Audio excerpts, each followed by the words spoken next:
everybody. Welcome to the Bark Night Podcast. I am your host, Patrick Bark, and with me today I have Paul Beverly. So, Paul, would you like to take a moment to introduce yourself? Sure. I am Paul Beverly. I have, oh my gosh, how old am I? I'm about 30 some odd years old, and I have about 30 some odd years of nerd experience. I host a podcast called Reset and Rewind with my two other co hosts, Doug and Kevin. In that podcast, we review every theatrical release of video game movie adaptations in chronological order. And so, as of this recording, we have just reviewed Postal, which was awful. And yeah, we're about halfway through all the theatrical releases. So, it's really nice to be here. It is great to have you. So, I have listened to your podcast, and I really like it. Thanks. To give a little bit of background to the audience, I know Paul away from just his podcast. So he is actually one of my coworkers' husbands. And so we've met on a number of occasions. And much like with some of the other people that I've had on the show, kind of the way we talk to each other at like different events was he would be the guy at like the work event that I'd go to or the like the cookout we were at. We ended up just talking about comic book movies, or I think at the one cookout you were talking about Jurassic Park Dominion. Had just come out. Dominion, is that the one with the second one in the Jurassic World? I think there's the Lost Kingdom was one of them. Fallen Kingdom. Fallen Kingdom. Is that the second one? I think so. Yeah. So you had just watched that. It was terrible. Yeah, that was another one. You really want those to be good, but they're just always bottom of the barrel. Yeah, we usually save each other from some of these events, just like kind of click up, and rather than talk about work, which I have no idea what anybody, my wife or you guys do at all at that job, we just talk about nerd culture things, which is really nice. Yeah, always a great time. Yeah. To this day, I have still only seen the first Jurassic World. Oh, keep it. Yeah. And that decision was 100% based on our conversation. 100% good idea. Fallen Kingdom. I mean, all of the Jurassic Worlds following Jurassic World are bad. Jurassic World is bad, but it's just terrible. The newest one I watched, and I don't know why I did. It just made me like Jeff Goldblum less, which I don't know how you can do that, but it's terrible.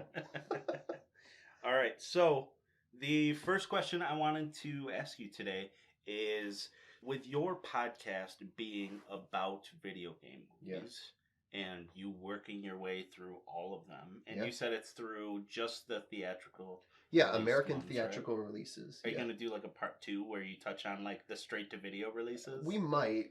There's some that are really good on there. Like there's a Chun-Li one that I really want to review, and I think Kevin and Doug do too. Well, and then you have like the Resident Evil Netflix show that just came out. Yeah, we would really like to do that, and that's a pretty good adaptation. I like it.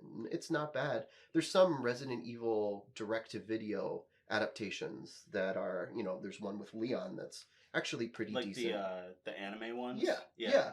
They're not bad. And then there's a couple of those. There's the Street Fighter animes that are also pretty good. But we're sticking with just the theatrical releases now because, it's an easy way to kind of buffer out some of the bad stuff. And also, there are some really good acting performances in those, and so I think we want to capitalize on that too.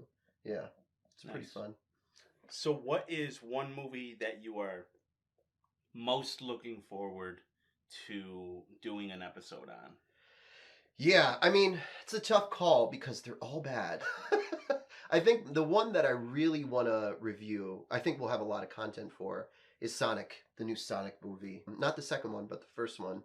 I've seen it independently, and I think it's actually sort of decent.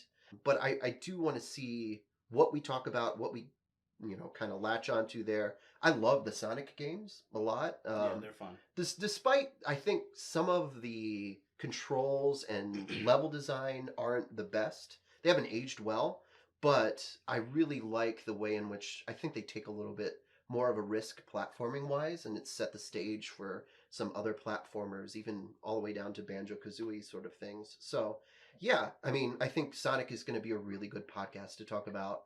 I also want to hear Angry Birds. I've never seen that movie. I hear it's actually sort of decent. I forgot about that movie. Yeah, I think it's going to be a fun one to review. I played Angry Birds when it first came out and then never thought about it again. And apparently, the production behind that was something to really examine. It's the most, if I remember correctly, it's the most expensive foreign video game film of all time. So, Wow. yeah, I'm pretty excited about that.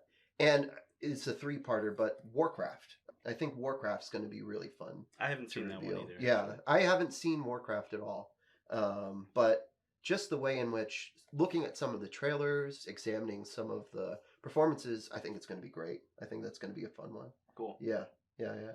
What do you think about, so would the movie Pixels be included in there? I don't think so, because it's not really based on anything. We had the same conversation about Wreck-It Ralph, right? So, is it Pixels or Wreck-It Ralph? Are they movies that we could review? I think they would be bonus episodes is what we call them. So maybe. I think Pixels probably would be closer than Wreck-It Ralph. Although Wreck-It Ralph has Bowser and has Zangief in it, so maybe. Even Qbert is in it too. So yeah. Those are usually bonus episodes. If we included all the other stuff too, I think we'd go down the tubes. But we just reviewed Teenage Mutant Ninja Turtles, all three of them, as bonus episodes because the games are just so prolific too. So it felt natural to kind of review those two. I saw you did a bonus episode on Die Hard. Yes. So which games did you do? Because you have the 2 PlayStation games. Yeah. But then there's like the computer games. So I remember I had Die Hard Vendetta for computer. Did you do like all of them? Yeah, we did the Die Hard trilogy game. So it's a game that I played it on PlayStation 2 or PlayStation 1, one of those. But we reviewed all of those. So Kevin played a little bit of it. Doug played a little bit of it. I played some of it too. And then we just talked about the games in general and then really took a deep dive into Die Hard. And that's pretty fun. It was more for a Christmas episode than anything. And those games are somewhat decent. Some of the later ones feel like a little bit of the early Grand Theft Auto stuff. Yeah. So they're not bad. I like to review those kind of weird one-offs, like we did Home Alone as well. And the Home Alone games, depending on what platform you're playing them on, are completely different. Some of them are just like puzzle finders. Some of them are actual platformers. So playing those adaptations of movie games, I think that could be a whole other podcast, and that's also equally fun. Yeah. That's funny that you mention how the Die Hard game is very similar to Grand Theft Auto, because so I remember vividly playing that game when it came out, and they have a mission for Die Hard with a Vengeance when you're like in the taxi and you have to drive around and like get to the different bombs on time. And I believe that was a set of missions, like mini missions in the Grand Theft Auto games. Yeah. And that came out before the Grand Theft Auto games. Yeah. Well, not like Grand Theft Auto 1 and 2, but those are like completely different than what we know now. Yeah, those are top down as opposed to like those open world games. Yeah. I mean, it's weird. Often people think about games based on movies and they think, oh, they're just money grabbers. But some of them actually have decent content built into them. Like, the Batman game from back in the early 90s is actually a pretty decent game. And it spawned off some, adaptations of that. You even think of things like Lion King or Aladdin. Those are really decent games. They're very hard, but they're kind of decent depending on the platform that you play them on. And so, yeah, I mean, nowadays you don't really see adaptations of movies and video games. And if you do, they're kind of bottom of the barrel. But back in the 90s, those were really quality games that were put in there. The Lion King game is like, so I'll say it's so fun, but I don't think I ever made it past like the third or fourth level. Oh, no. Yeah. Because that level where you're like jumping from like the hippo to the giraffe and you're like jumping through. I know exactly what you're talking about. Yeah, it's so hard. It's brutal. It's brutal. And it only gets worse, right? The ending where you're fighting Scar is just... I don't think it's possible to beat it if you're not cheating, right? There's a certain set of cheats that you need to do in order to beat it. And it's that type of thing where I think the level design, also the intention behind it was to be, you play it in an arcade, you put quarters in. So you want to maximize your quarter. And you also want to make people have to put in more quarters. So you make it a little bit harder. That game in particular felt that way. So yeah, I love those early 90s movie adaptations. video games. They're pretty fun. They're pretty fun. Yeah. Have you played the Arkham games? Yes. Because you mentioned Batman. Yeah. Those games are so fun. So they're, I mean, those aren't really based off the movies. They're, I guess, more based off the comics. Yeah. Than anything. But didn't Kevin Conroy voice those He did. as well? Yeah. Yeah. For those in the audience that don't know, Kevin Conroy, the voice of Batman in Batman the Animated Series and the Arkham games, recently passed away. So rest in peace to him. Those games are so good. I own all 3 of them. I love them. And they're phenomenal. Did Mark Hamill do the voice in those as well? Yeah. Yep. Yeah. Oh my God. I love that. So good. I mean, that I just watched a bunch of tributes to Kevin Conroy, and he talks about the last Arkham game. I think it's Arkham City, and then what's the last one after that? Arkham Knight. Arkham Knight. He said Arkham Knight was the performance that he loved the most of him doing Batman, because there was so much in there. There was a lot of emotional content, and he said him and Mark Hamill kind of played off each other pretty well, and I think they did. I love that game. I think Mark Hamill is, of all the Jokers who have played, who have happened, Mark Hamill is my favorite Joker of all time. Just like the way in which he like talks and the laugh, it's just great. And in the same way, Kevin Conroy is my favorite Batman. I often think of all of the Batmans, and Michael Keaton's close behind, but Kevin Conroy is my favorite. Yeah. I recently saw that, I don't know if it was the Batman or the DC subreddit. Yeah. Did a poll on everybody's favorite Batman. Yeah. So it's like one of those where every round you vote for the one you like the least. Oh, okay. And so they eliminate them, and it's based on all of them. Sure. So the 2 that it came down to at the end were Batman the Animated Series Batman and Batman Arkham Series Batman. Really? So Kevin Conroy versus Kevin Conroy. Yeah. And I think in the end, Animated Series won out. Yeah. Yeah. But all of the arcs in the game are magnificent. Yeah. That's probably my favorite Scarecrow arc, is those, and the levels where you're playing through the nightmares. Oh my gosh. I remember super fun to play, but very much capture what it is to be in a nightmare. Yeah. You know? Yeah. Which is something I don't think the movies have captured yet. I don't think so. It also is a really great adaptation of open world, right? Yeah. I felt so immersed, especially in Arkham City, so immersed in the city, right? It was just really great just to like jump around and fly through things. It was unbelievable. It felt very similar to the Insomniac Spider-Man game, right? Where you're just hopping around New York City. But when you're in the Batman game, you really do feel like Batman in that. I know that's the IGN kind of like funny thing. Oh, you feel like Batman when you're playing it. But they did a really good job of that. And just recently they introduced Gotham Knights. And apparently it's not as good. I haven't played it, but it is not as good because it doesn't capture a lot of the same essence as all of the Arkham games. I think it's also because Batman isn't in it. He doesn't play a huge presence, but also it's because there's something in those original 3 games that is just, it's not quantifiable. They're really, really well done, and specifically catered not just to nostalgia, but to also like fluid gameplay and emotion. So yeah, Completely agree. Yeah, it's really great. Okay, so for our next section, I wanted to talk about our Mount Rushmore of science fiction movies. Oh my gosh. So when we were talking before this episode, you had mentioned that you're really into science fiction movies. Yeah. I'll warn you in advance, I didn't prepare mine. Sure. So I'm going to be thinking the whole time that, Yeah. you're giving yours. Yeah. But I'll let you go first. Yeah, I mean, probably right at the top. It's debatable whether or not it's science fiction or not, but it's Empire Strikes Back. Empire Strikes Back is, I think, probably the best movie of all time. It's my favorite movie of all time. I think it's also the genre-defining movie. For me, I can't talk about Empire Strikes Back enough.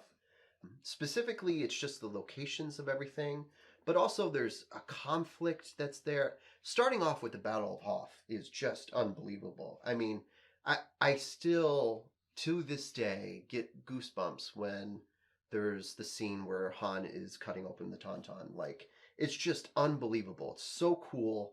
And then you flash forward a little bit, and they're flying over, finding him, and then the battle begins. Like, that whole opening sets the stage for what comes next in this movie, which is just awesome locations, awesome conflict, really great lines of dialogue, and a resolution that is both conflicted and satisfying. So I think it's right at the top. Close behind that is Alien, the first Alien. That's one of mine too. Yeah, I mean it is. I've heard it described before as haunted house in space, and it really does feel like a haunted house in space. There's something crawling around, something creeping. People like disappear or are captured or are killed, and it's up to a few people to kind of save the day. But in all actuality, there's another looming threat back there with Ash and this mother that is also kind of conflicted, and the Weyland-Yutani group in the background too. So I love Alien. I think it's a really great atmosphere. I mean, you have anything you want to talk about Alien with?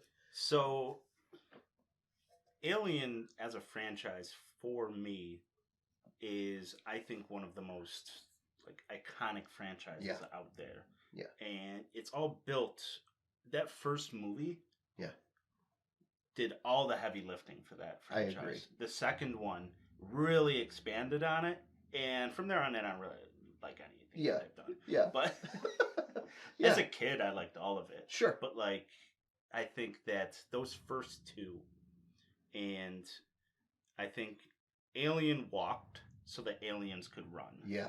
Yep. And I think that's part of like the thing with those movies is that Alien is it's science fiction horror done at its best. Exactly. At a time when they didn't have nearly the resources that they have now. It wasn't even a genre, really, science fiction horror in that way. It still barely is. Exactly, yeah. I was literally yesterday looking for science fiction horror movies. Yeah. And I couldn't find one that quite fit what I wanted at the time. Yeah. And what I almost went with, but I couldn't find it streaming anywhere, was the movie Life. Have you seen that? No. You should check it out. So it's I won't say it's on like a tier of like, oh my god, the best one ever made, but it's a decent science fiction horror. So the one with Jake Gyllenhaal? Jake Gyllenhaal, Ryan Reynolds, a couple other big name actors. Very well done. Yeah. And some surprising moves that they made during it. It's worth your time, I would say.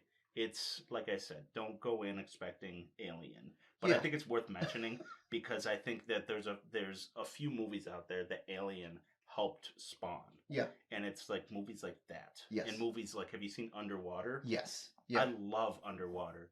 And Tense. It's very much like it's in like the family tree of Alien. I agree. It's everything that's done there is like this could totally be an Alien sequel if Alien was underwater. And for most of it, like it doesn't even have to be like somebody with good special effects capabilities could totally turn that into a space movie if they wanted to. 100%. Yep. Yeah. I think there's another one called Pandemonium. I think it's called Pandemonium. Pandorum. That's it. Pandorum. That's with Dennis Quaid. Yeah. That's also, I think, a very clear kind of like brother or child of Alien. Like it's really intense. There's also that weird creepy crawly thing that happens there. It feels also very close to Titan AE too, but I think Alien is underrated in its sequel, right? Aliens is usually the one where people are like, this is the greatest movie ever. But I think Alien set the stage for so many other things, and it's so important.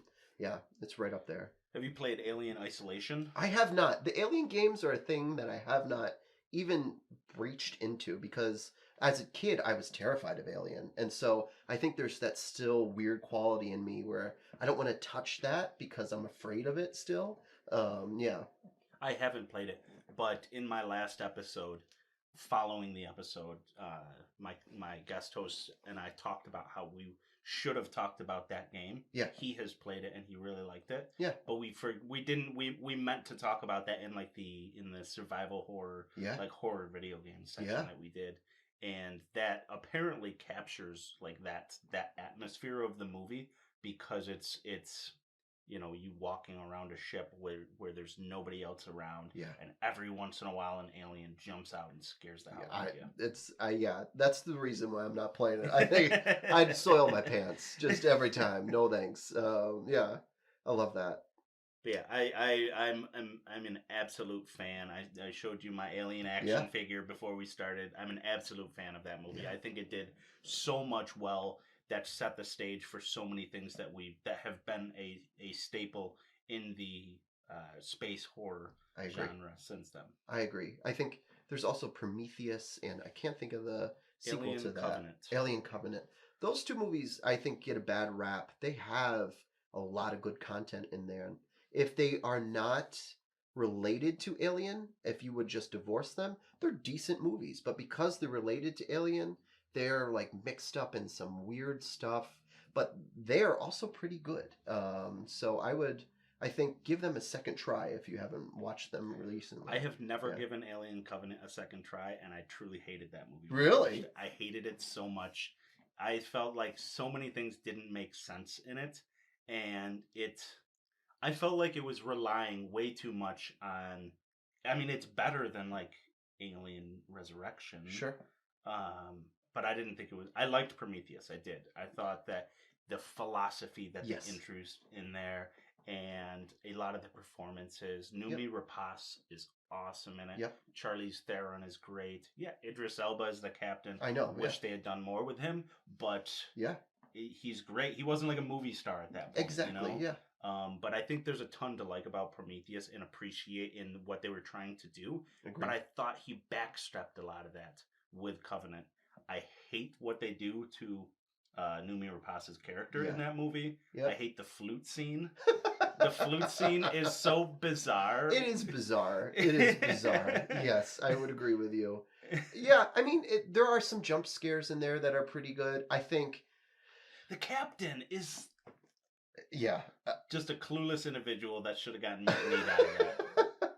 I think there are some clear missteps in that movie. I do, however, think that in the grand scheme of things, it does some decent things to set up what will never happen, which is the final of that trilogy. It sets up some really interesting questions and examinations, but in all actuality, because it flopped so badly and because people walked out of that movie thinking, I can't believe that this was even made, much less I spent money on it, because of that, we'll never see the third, which I think was going to be a really big payoff. Maybe.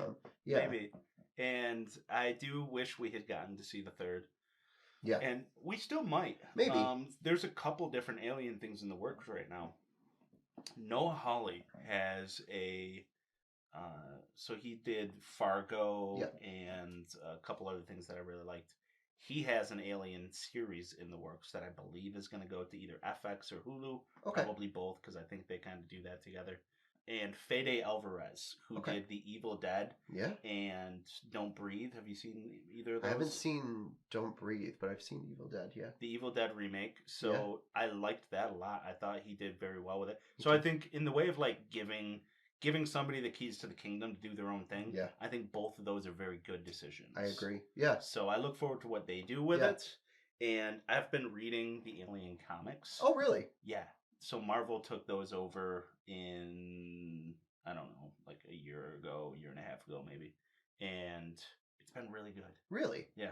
They do like 6 series arcs. What is good about it? That's the thing for me, because I always feel like the Alien movies, the story is hidden behind a lot of things, right? It's a very simplistic story for the Alien movies. Prometheus is a little bit more complicated, but it's still pretty simple. And I would imagine that an adaptation in a comic with that simple story would be kind of boring. So, and it's not, apparently, from what you're saying. Yeah. I guess just to give you kind of like a crash course on what they're about, the first series of it is about a guy that works for Weyland-Yutani. Okay. So he works for the corporation for all of his life. His role has been he's the guy that's trying to get the alien for the company. Okay. And they get it. Sure. So it's all about him and his struggle with his family. His son comes up as a revolutionary that's trying to take down the corporation. Okay. So they come to heads on a mission where his son is trying to so he's retiring and he's trying to get back with his family, but his family hates him at this point. They're like, you're a terrible person. And so his son is trying to take down this space station. Okay. And there's this whole thing, and the corporation calls him and they're like, hey, there's been a situation on your old space station. We need you to come back in to take care of it. And he's like, I'm not doing that. And they're like, your son is responsible for it. And he's like, oh my God. So he goes on a rescue mission to go to this space station where basically these rebels have released the alien that the corporation was working on. So the alien's going through and just wrecking house through this whole space station. And he's trying to rescue his son in the midst of all of it. That's awesome. He has a therapist that he sees, which is Bishop. Okay. And he has a teammate who's on his team that goes up there, who's also Bishop. Huh. So they get the chance to bring these characters back because it's comic form. Sure. So Lance Henriksen obviously isn't going to come back to the movies, but you can bring him back for the comics. Yeah. So you get things like that. That's awesome. Ton of cool visuals. The second arc is about a planet where basically all the people on this planet are farmers, and they've been working for Weyland-Yutani, and their role is to basically terraform the planet and farm the community and make it so it's habitable. So they needed to do a certain number of years there to establish this place as a colony, and once they've done that, Weyland-Yutani pays them out, ships them off the planet, they go home. They develop like a whole religion down on this planet, and when it comes time for Weyland-Yutani to pay them and send them on their way, instead they bomb the planet with aliens. So really? Yeah, so they're like, no, we're not doing that. We're just going to put an alien down here that's going to kill everybody, and then we'll be done with you. That's awesome. So instead of paying it out, that's what happened. So it's about all of them trying to survive with like literally like shotguns and arrows and things like that on this planet. Surviving, like, so it's like aliens running through cornfields and stuff like that. That's awesome. And through mines. So it's pretty cool. Yeah. And that stuff, you see, I would have never thought that from the first Alien movie that something like that would be spawned off. That's like the kind of content, and that's why it's on the Mount Rushmore, I think. Yeah. It's like one of the best kind of science fiction series of all times. It's great. Yeah. So I highly recommend to check them out. That's awesome. There've been a ton of there's books and books and books that Dark Horse did of the comics for them over the years. So I hear those are worth checking out too. Yeah. I've read a couple of them that were pretty good. So yeah, awesome, cool. Yeah, nice. What do you got next? What's your what are we at? We're Empire, Alien. So you got two more. Yeah, I think The Thing is probably up there. John Carpenter's The Thing. I don't know if have you ever seen it? It's one of my favorite movies of all time. It's amazing. I think that movie is very similar to Alien, but also at the same time, it's completely different. It has a lot of the same sort of environmental and commentary about society and politics built into that movie that I think science fiction does best. I got my master's degree in English with a focus on science fiction, and so one of my favorite theorists his name is Darko Suvin, and he has this idea of, in his book Metamorphosis of Science Fiction, it's called cognitive estrangement. That's his definition of science fiction. And so cognitive estrangement means it's something that is divorced from reality enough to be in kind of conversation with elements of reality that you really want to highlight. And so, for instance, in The Thing, there's obviously a conversation, it's not actually Antarctica, but it's set in a alternate Antarctica where something is released. And it's a conversation about environmentalism in that movie. It's about, environmental ecology in the same way that, Soylent Green is about that, in the same way that Planet of the Apes has some conversations in it. But the reality of The Thing is it is a movie with the John Carpenter filter on it. So it's not only intriguing, it has a lot of, I can't think of his name, but it's the same composer who did The Good and Bad and the Ugly. Ennio Morricone. Thank you. Yeah, it has this soundtrack on top of it that's both beautiful and haunting at the same time. And it has performances that I think really hit to science fiction being what it can be, which is they're not one-dimensional, but they're not really complex. They play to the plot and to the environment. So it's just a great all-around movie. Love it. So I won't, for the sake of the audience, I won't go up on my soapbox talking about how much I love this movie. Sure. Because I literally just did it last episode. Of course. I spent Yeah. like 15 minutes talking about how much I Yeah. love this movie. I love this movie. I love the soundtrack. I love Yeah. John Carpenter. I love Kurt Russell. Yep. I love Yeah. the video game that they made off of this movie. I love all of it. It's one of my favorite things of all time. Yeah. And I think that everything you said is true. Ennio Morricone's score in this is very good. Yes. I have a vinyl even of the soundtrack to this movie that I've literally never opened before. Oh, really? Because they're like impossible to find.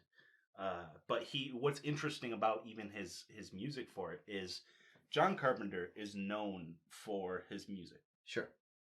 He makes the music, he composes the music for all of his movies. Yeah. So he did his own music for Escape from LA, for The Fog, for Halloween. Yeah. With Halloween, he created, I think, one of the best known, and it's stood the test of time in the way of horror movie themes. Sure. So they also brought him back to do the music for the newest 3 movies.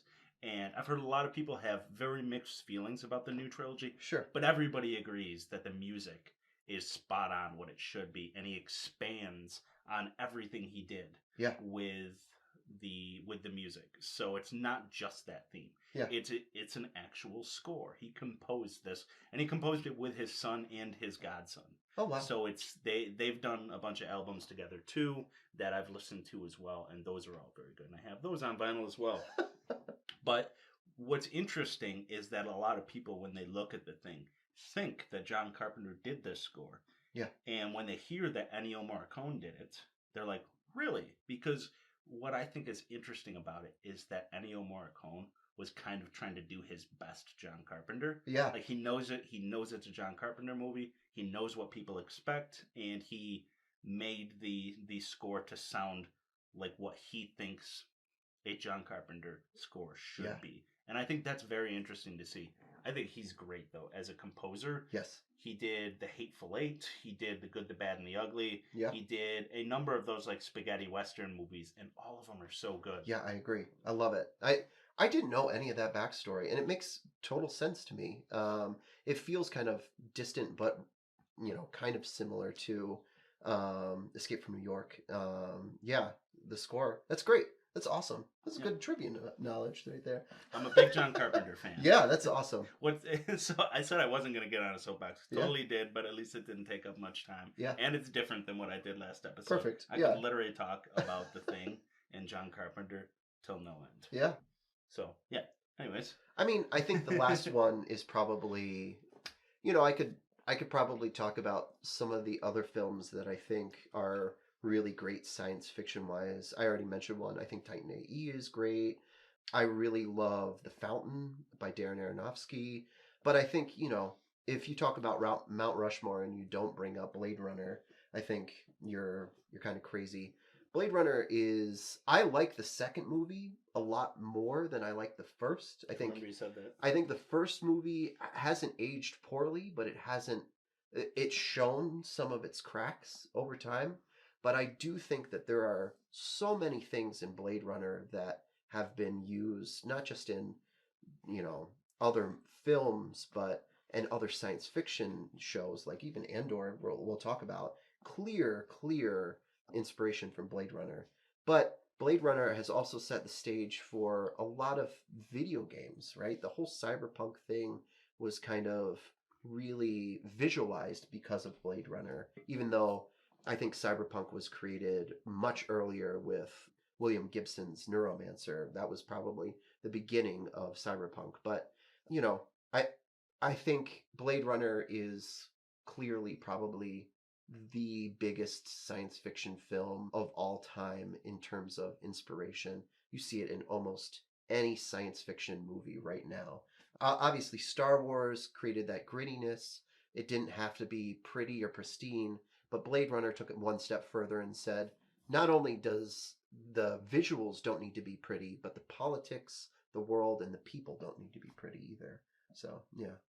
What's interesting about it, too, is you see all the visual styles that it comes in it, where like there's ads flying through the sky, Yeah. there's ads everywhere. Yeah. Is that seemed like the distant future, Yeah. like for so long, and now we're watching that become a thing Exactly. right in front of our eyes at this Yep. moment. Like some people might have thought that was far fetched. Yeah. In the 80s, Yep.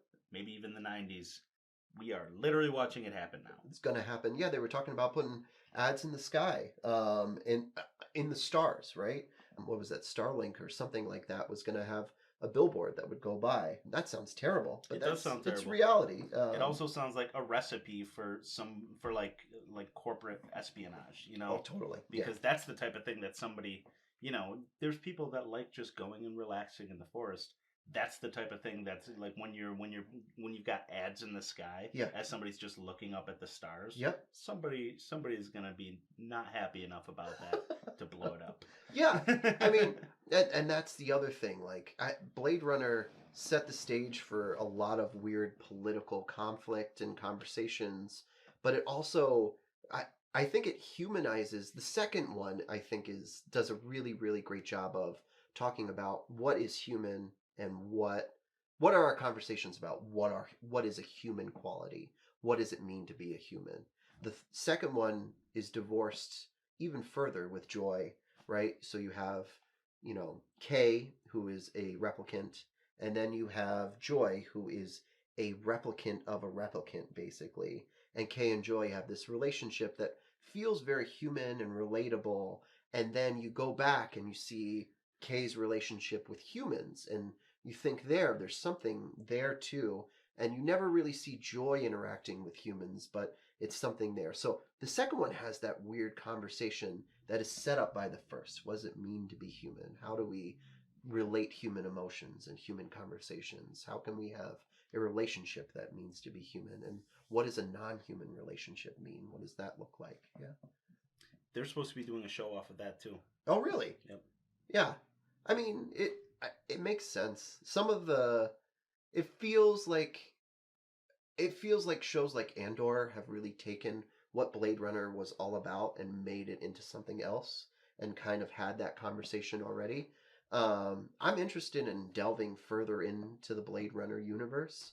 Do Android's Dream of Electric Sheep was a lot different than Blade Runner, right? There's a little bit of a different world that's set up. There's that whole conversation about Mars and, the leaving of the planet to go to Mars to make a better life. They don't really talk about that there, but there's a whole other thing in the book that's going on. So there's a rich world to kind of delve into. So, Yeah. Yeah. You ever play Red Faction? Yes, I love Red Faction. Oh my gosh. I don't know why Yeah. it made me think of that, because that's kind of like that thought of like we're colonizing Mars. Yeah. We are mining it. We Yeah. are, and now we're rebelling against the corporation Totally. that's responsible for this. Yeah. I mean, Red Faction was, this is a weird tangent, but Red Faction was the first game that had destroyable environments. Yeah. And so the multiplayer of Red Faction was awesome. So I would just play with friends and we would sit on opposite ends of the map and try to build tunnels into the wall to connect. Yeah. That was all we did. That game was great in that How way. is that not something that's like still around in games? Exactly. I mean, that was in PlayStation 2. It is not in PlayStation 5. Some destroyable environments, but nothing like that.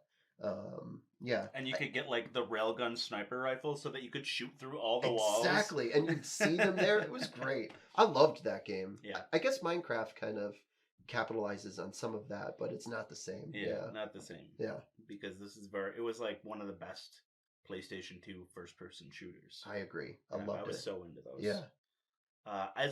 So I agree with everything you said about Blade Runner. It's so good. Can we talk for a moment about how good Dave Bautista's performance is in the second one? Yeah. He is really great. I just watched it not too long ago, and I think, Dave Bautista gets a bad rap because I think he's a wrestler, and I don't really love him in Guardians of the Galaxy as much. I think he's overcrowded by a lot of other great performances. But in Blade Runner 2049, he's just great. I mean, he plays it very like quiet and solemn.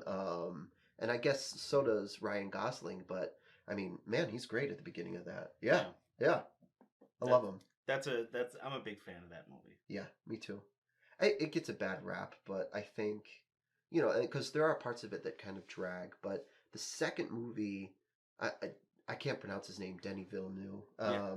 He does a really, really great job of establishing world, these beautiful shots, the soundtrack too. I mean, Dune is much better than that. It's really well polished, but that movie itself is just like eye candy for me all the time when Kay is walking into Las Vegas again, and it's all orange, and then he sees this like giant figure, and then the bees too. It's a great setup, one after the other after the other. Beautiful. Yeah. The cinematography is great in that. Yeah. I'm a big fan of Denis Villeneuve. Yeah. Have you seen Prisoners? I have not. Yeah. Oh man. So Prisoners is such a good movie, and I think it's him like at his best in that genre. Really? Because it's it's a thriller, basically. Sure. So it's got Jake Gyllenhaal, Hugh Jackman, Terrence Howard, and the guy that played Joker in the Batman. Oh, I can't think of his name, but yeah.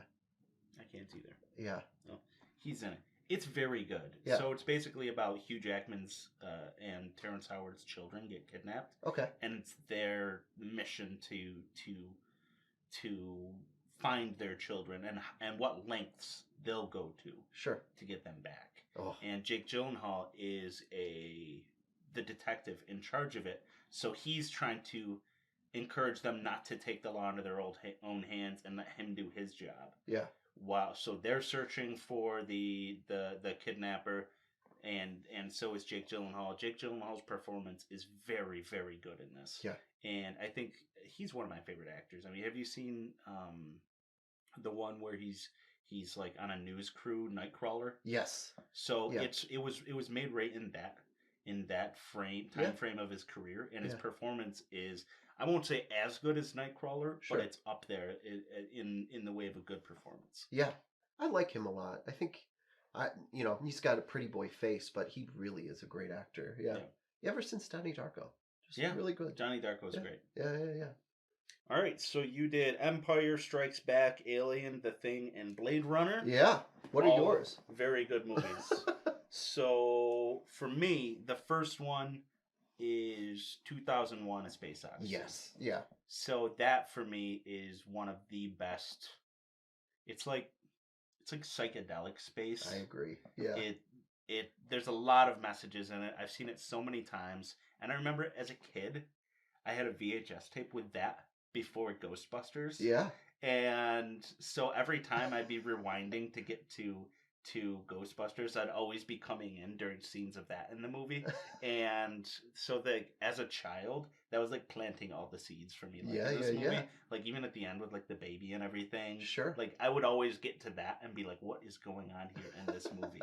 And then I'd eventually get to Ghostbusters, which is what I wanted to watch. Sure. And I feel like that's like such an obscure reference for like so many people these days of like VHS tapes and rewinding and recording them. Like even when VHS tapes were around, not everybody knew you could just record things on TV with them. But what a weird pairing, those two movies. Yeah. Like, I can't think of a more different tone than Ghostbusters in 2001. Yeah. It was crazy. Yeah. Yeah, so that movie for me, I think, has so many just thought-provoking messages to it. I think it's also visually striking. There's the score to it is great. And there's a lot of movies that have not nearly as many as other things, but I think there's a lot of movies that you see influences in. Have you seen the movie Moon? Yes. With Sam Rockwell? Yeah. I think that one harkens back to it at many points 100%. as well. Yep. Moon is so good. Yes. And Sam Rockwell is one of my favorite actors. He does very well in so many things. Yep. Not Poltergeist, the remake, but so many things he does well in. Yep. I love him in Hitchhiker's Guide when he was... Yeah. He was great. Zaphoid Beeblebox. I would love to see him back into the MCU. Yeah. He was in Iron Man 2. Yep. That's a character that I feel like it's only a matter of time until they bring him back. 100%, yeah. But I would love to see him. But yeah, anyways, 2001. That's one of my favorites. Next, Blade Runner. Yeah. That's been on my list as it for a long time. Yeah. So Blade Runner it's a movie I didn't see growing up. I didn't see it until I was in like my early to mid 20s. Yeah. And I remember just everybody was telling me, you got to watch this, you got to watch this. And so I bought the the final cut. Okay. So that's the one I've seen. I haven't seen the one with the voiceovers and everything. Okay. So I've only seen that one, but it's, I think visually, especially the moment you come into the movie and like there's the giant pyramid and the Yes. flames shooting up and And everything. the eye that Yeah. appears. Yeah. And on top of that, seeing how they made that. Yes. Because it's the DVD has all the behind the scenes, and Totally. I think all of that makes you appreciate it more. But like, it's all done with miniatures. I agree. It's great. And I think that's a time when so many places, so many movies were doing that it looks so good because it is real. I agree. Yeah. And I think more movies need to take cues from that. I mean, you look at like The Dark Knight, that scene where like the Batmobile is going through the tunnel, Yeah. and there's the garbage truck and it's like hitting it and they're hitting the semis and everything. All of those are miniatures. They're miniature versions of all those vehicles going through there. And there's so much that can be done with practical effects using things like that. Yeah. Yep. And I think that's what makes a lot of these movies as good as they are and what stands the test of time. Yes. Because you look at like the original X-Men movie, for example. Yeah. It did all of the heavy lifting for what a comic book movie that we know today totally would be. Yeah. Kevin Feige was even part of the production team on that movie. Yeah. But you look at it now and you're like, these special effects are not bad. great. Yeah, no. Like, no. But it's doing the when best. Senator Kelly it turns can. into goo, it's just terrible. Yeah. Yeah. And when like I remember at the end when Wolverine like gets his claws in like the thing on the Statue of Liberty and he like spins around it and it looks so bad. Yeah. Yeah. But like, so that's a movie I appreciate because it kind of overcomes all that, and it's in that VHS era. Yeah. And that era of special effects of like the 2001 or 2002 or 4 or whatever it is. So it overcomes all of that, but that's a major gripe against that movie is the special effects. Yeah. And I think when you use computers for them, you are limiting yourself to whatever time, whatever era you're in, whatever time frame that is. Yep. So even now, I bet one day we look back on like Infinity War and say like, man, these special effects are so bad. Yep. You know? Yeah. But like you look back on Blade Runner and we're what, 40 years later? Yeah. And it still looks great. Unbelievable. Yeah. It's the same conversation that we have all the time on our podcast about 3D versus 2D, right? 3D really sets 3D games versus 2D games. 3D games really set the game in its time, right? You look at Donkey Kong 64. That's a terrible visual. Or even the original Final Fantasy 7. I cannot play that game now because it is so bad to look at. It's like a collage of colors. But you go back and play Donkey Kong Country 1, that is a beautiful game. It looks pristine. Even Super Mario World, those games look great. It's the same conversation with miniatures too. That's why I kind of enjoy, the sequel trilogy gets a lot of bad raps, and for good reason, but the practical effects in the sequel trilogy are still leaps and bounds better than some of the things that you see in Phantom Menace, right? Where it's just like, come on now. Like, I don't understand the decision. I get it, but it's in its time now. It's cemented there. Yeah. Yeah, exactly. And what I think is interesting too with the Star Wars movies is seeing the making of The Mandalorian, how what they've come to now is creating, like they've got like the studio room that has screens on the walls. Yep. So that they're projecting an actual visual onto that the entire time. Yep. So they don't have to be standing in the middle of a desert. Exactly. They just have to be standing in a room with a desert behind them. Yeah. And all of that's it's very interesting to see how far they've come. Yeah. And Lucasfilm has kind of always been at like the forefront of all of that. But like, it's exactly that thing is like you see that sometimes these special effects, like in retrospect, should you have done the prequel trilogy when you did it? Yes. Were special effects where they needed to be? and I think some of them are very questionable. Yeah, I would agree. Yeah, and specifically on Attack of the Clones, that thing that they do use in The Mandalorian is called the volume. And so, and the critique of the volume is that it limits the space. So you'll see a lot of things in Book of Boba Fett or Mandalorian where there are not a lot of actors or big scenes in that, right? The fight scene in Book of Boba Fett where they're in the streets of Mos Espa and they are fighting against all of the pikes that are coming in, right? That seems really limited, right? It doesn't feel like a big Star Wars battle. And that's because they're practicing in the volume. But those really minimal shots out in the middle of the Tatooine desert, right? Those look beautiful because the volume allows for that. Yeah. So more intimate conversations in the volume really are captured very well. But those large scale battles, they still haven't figured out. But yeah, I agree. Yeah. Yeah. So next for me is Alien. Yeah. So same thing. I think we went at length about Alien, so there's not a lot more I can say about that. Yeah. But I think it does a lot of that heavy lifting Yeah. for that genre, for science fiction horror. The only thing I would add is Sigourney Weaver is great Yeah. in that. She is fantastic. I've seen her in other movies, and I like her a lot. But the first Alien, she is acting her butt off. Yeah. She's great. Yeah, love it. Have you seen Galaxy Quest? Yes. She's Yeah. so good in She's that. awesome. Yeah. That movie is so funny. Sam Rockwell's in that. Yeah, too. there's another one. Full circle. I love that movie too. Justin Long. Yep. Tim Allen. It's one of the Tim Allen movies that I like the most. Yeah. Yeah, that's a great one. Yeah. It's a good parody. It's a good satire.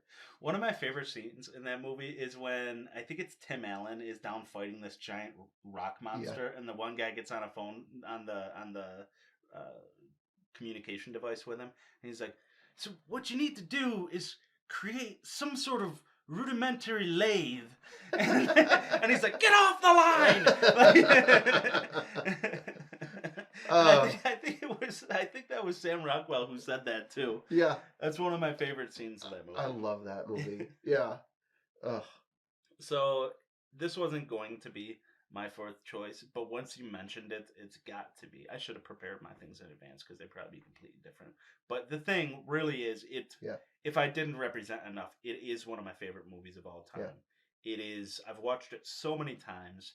I watch it multiple times a year. I watch it every Halloween. And it's a perfect example of practical effects done right. Exactly. And although the prequel that they made isn't objectively a bad movie, sure, I think that there were decisions made during it that make it far superior. Yeah. Or inferior. Rather. Yeah. So, like, for example, the fact that, like, apparently the crew that shot that movie shot all practical effects. Yeah. The studio came in after the fact and put CG over it. Yeah. So they put these computer generated graphics over the practical effects because studio's gonna studio, I guess. Sure, exactly. Yeah. So, yep. So all those things like that, it takes it down because I think that's why the thing has stood the test of time. Yeah. Because it's all practical effects. Yep. And the atmosphere of it is that of hopelessness. Yes. Everybody that's up there is probably extremely depressed. Exactly. Most of them, like you look at Kurt Russell's character, he is an alcoholic. Yes. He's up there in this place where they get very little light, where it's freezing, so they're not going outside. They're probably getting minimal vitamin D. Yep. And they're probably hopeless before this alien even gets there. Yeah. And the practical effects that are done in it all hold up, and they're all still terrifying. Yes, I fully agree. And the not remake, but the prequel doesn't capture that. Yeah. It doesn't capture that hopelessness. It doesn't capture. There's also the mystery of it, like who is the thing? You know, they're turning against each other. Yeah, everybody's suspicious of everything that's going on. Yeah, in the new one from, well, I say new, it's probably like 15, 20 years old now. But in the prequel, you always know who the thing is. Yeah. Because the studio came in and put little worms going through their face or whatever. Yeah. So at every second of that movie, there's no mystery about who the thing Sure. is because they've got a weird hand or a worm going through them or Yep. something happening where it's like, oh, this person's obviously the thing. Yeah. And I think all of those things severely detract from that. I think the story is told told in a Sure. fully serviceable manner. Yeah. And I like the fact that like at the end of the movie they tried the best they could to recreate that opening scene where the guys are chasing the dog and everything. Yeah. And they tried to recreate a lot of the scenes so like they're actually like leading into what they find when they search that outpost. Yeah. But yeah, other than that, it's a big miss. The game is awesome. I have not played the game. That's the one thing. Yeah. It's so they have like a I'm probably gonna edit this out because I talked about it last episode, but they have like a suspicious meter. Sure. So like when you go up and talk to somebody, yeah, if you like, you can choose actions and you can choose what to do. And if you're being too suspicious, they try to kill you. Sure. Because they think you're the thing. Okay. So you're basically going around this whole outpost. Oh, that's interesting. Through all of Antarctica, trying to like survival horror your way out of it. Yeah. And the game ends with a giant monster and helicopters, and you're trying to kill this thing. But what's cool about the movie is that it's supposed to be about the end of the world. Yeah. So it's supposed to be about that hopelessness. Yeah. Of they just did everything they could to kill this alien and to, like, they don't even care if they live or die. But at the end of it, there's a very good chance that they're going to die and the alien is going to survive. Yeah. And even if it doesn't, it might just be frozen in ice for the next crew to come and find it. Yeah, exactly. You know? Yeah. So there's that's one that I think could also be expanded upon if they took that to space. Yeah. Like maybe make a futuristic version where they come to that alien planet. Yeah. Or they come to a planet that's completely desolate because everything on it is dead but this organism. Yeah. So many cool ideas of where they could take that. But I think the first one really stands in a place of its own in the way of movies as to how good something of this type could be. I agree. It's a weird movie for me in that I saw it very late in life, much like you did with Blade Runner. I watched Blade Runner when I was 8 and didn't understand it, and then watched it a bunch more times. But the thing I watched when I turned like 28 years old, and I watched it and was like, where is this movie? Where has it been? And then I had to watch it again and again. And I've seen it maybe 4 or 5 times in my life. And I think every time I'm struck by not only the claustrophobia of that movie, but also just by the intentionality of every single shot of that movie to make you feel a certain thing or question a certain thing. It's either feeling or questioning the whole time. And it builds up to this giant catharsis at the end that it's either left empty, like you were saying, it's about hopelessness, or you're feeling like, oh, maybe a little bit inspired, but it's great. I love that movie. Yeah. The only one, so this isn't on my list, but I think it deserves an honorable mention, is Stargate. Sure. Have you seen the Stargate movie? I have seen Stargate, yeah. Another Kurt Russell movie. Yep. Big Kurt Russell fan. Yep. So I just motioned to the microphone like, no, you don't see me, you do. So I think that movie, it builds a lot of ideas that science fiction as a genre has used a lot since then. Yeah. So you've got portals, you've got the Egyptian culture, you've got Bunny Way, you've got all the shows that have resulted from that. You know, have you seen the shows? I've seen Atlantis. So there's that. There's SG-1. There's Stargate Universe, which is my favorite because it's essentially Lost in Space. Sure. As a Stargate show. Yeah. So basically the whole premise for that show, and it's very short-lived, I think it's like 2 seasons, is that they are launching this ship that has the ability to utilize these Stargates for the ship to travel to different places. But what happens is they're attacked. They're launching their first mission, and they get attacked by aliens, and their ship launches like out to who knows where. Yeah. And basically, like, they're like, oh my god, like, it's going to take us a billion years to get home. So they start trying to use the stargates, and I think they've like lost their navigational function or something. Sure. So they're just trying to jump and jump and jump until they get home. And what happens is they go to all these cool worlds. Yeah. And you get to see, it's kind of like a world of the week type thing. Yeah. And very good writing throughout. And a lot of cool, like it expands on like that whole idea of for me, it's kind of like Lost in Space meets Sliders. Sure. You ever watch Sliders? Yeah. I've seen Sliders. Sliders was an awesome show when it came out. I have not ever brought myself. There's like certain shows out there that I'm like, I can't watch that because it has a certain amount up here that I appreciate. I don't think it aged well, but I'm not willing to confirm that for myself. Sure. What is that one where he jumps into different bodies? Quantum Leap. Quantum Leap, yeah. Yeah, so that's another one that I'm like, I don't know if I want to go back and rewatch that TV show. Yeah. But like it's a fresh idea, and I see they just started to do that again. Yep. But like I feel like Sliders is something that they could totally bring back. That's an idea that could use a refresh. You know? Yeah. I mean, my two honorable mentions would be Terminator 1, right? Yeah. I love Terminator 1. I know people really love Terminator 2, but 1 is the perfect example of,